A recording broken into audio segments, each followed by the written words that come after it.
pool of Siloam.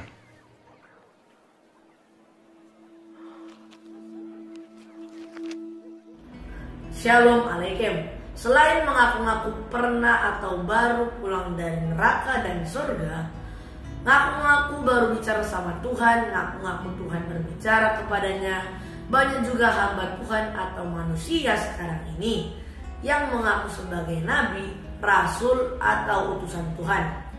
Seperti orang ini, dan ini. Apakah masih ada orang yang memegang jabatan sebagai rasul atau memiliki karunia seperti seorang rasul? Apakah klaim itu benar atau hanya tipu muslihat pepesan kosong belaka? Mari kita uji klaim mereka dan kata-kata mereka itu dengan ini. Selamat datang di Joseph Stories.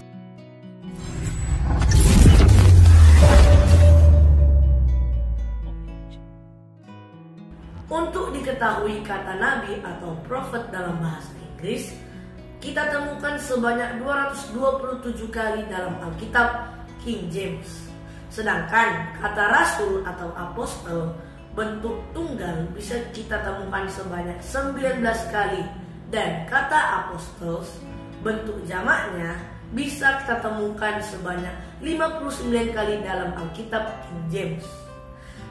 Bila kita melihat pengertian nabi dalam kamus Webster, bisa diartikan sebagai seorang yang mengucapkan wahyu yang diilhami secara ilahi.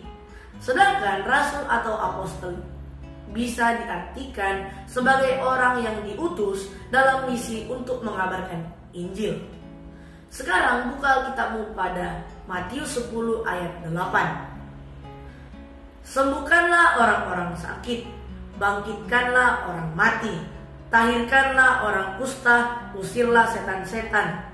Kamu telah memperolehnya dengan cuma-cuma, karena itu berikanlah pula dengan cuma-cuma. Sekarang saya mau bertanya bagi orang-orang yang sekarang ngaku-ngaku nabi atau rasul, apa Anda bisa mentahirkan orang kusta? Bisa membangkitkan orang mati? Mampu menghardik angin ribut atau angin topan agar berhenti? Orang Kristen mula-mula tidak memiliki Alkitab yang lengkap. Beda ya dengan zaman sekarang, di mana Alkitab sangat mudah kita akses. Bahkan bisa kita akses di handphone kita sendiri. Sedangkan orang Kristen mula-mula tidak memiliki akses ke kitab Perjanjian Baru. Para rasul Perjanjian Baru mengisi kekosongan itu dengan mewartakan pesan Elohim.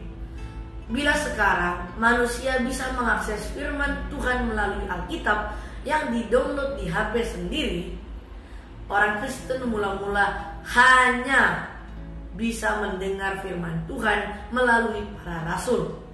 Harus diingat, buku Wahyu belum selesai sampai akhir abad pertama.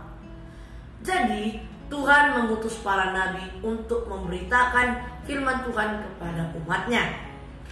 Sekarang Tuhan tidak lagi mengutus murid, sebab firman-Nya sudah bisa kita baca di Alkitab yang sekarang sangat mudah kita dapatkan. Tugas seorang nabi adalah untuk mengungkapkan kebenaran dari Elohim. Mengapa kita membutuhkan nabi atau rasul jika kita sudah memiliki wahyu yang lengkap dari Elohim, yaitu Bible? Sekarang mari kita baca Kisah Para Rasul 1 ayat 21 sampai 22.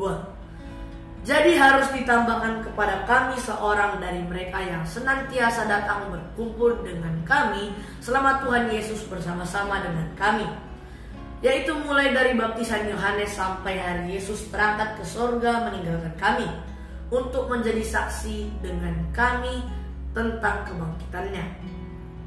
Ketika memilih pengganti Judas yang berkhianat, para murid mensyaratkan bahwa pengganti Yudas haruslah senantiasa berkumpul dengan para murid selama Kristus bersama-sama dengan para murid. Mulai dari Kristus dibaptis Yohanes sampai dengan bangkit dari maut. Maka dipilihlah Matias, bukan? Jadi menjadi rasul haruslah menjadi saksi kebangkitan Kristus. 1 Korintus 9 ayat 1. Bukankah aku rasul? Bukankah aku orang bebas? Bukankah aku telah melihat Yesus Tuhan kita? Jelas ya, Paulus juga adalah saksi dalam kebangkitan Yesus. 1 Korintus 15 ayat 6-8. Sesudah itu ia menampakkan diri kepada lebih dari 500 saudara sekaligus.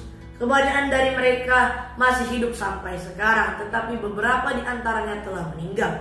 Selanjutnya ia menampakkan diri kepada Yakobus, kemudian kepada semua rasul.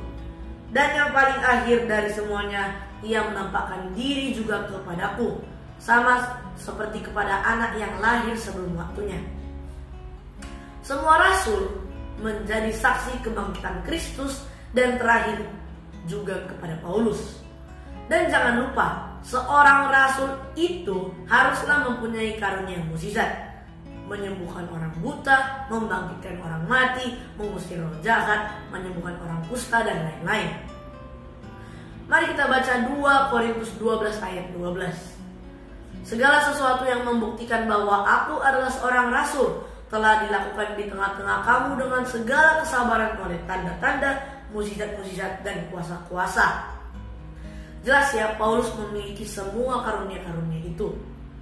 Pauluslah rasul yang terakhir, di mana pada Kisah Para Rasul 9 ayat 15, Kristus yang memilihnya langsung dan mengutusnya sebagai rasul khususnya untuk orang-orang yang tidak bersunat, yakni orang-orang di luar Yahudi.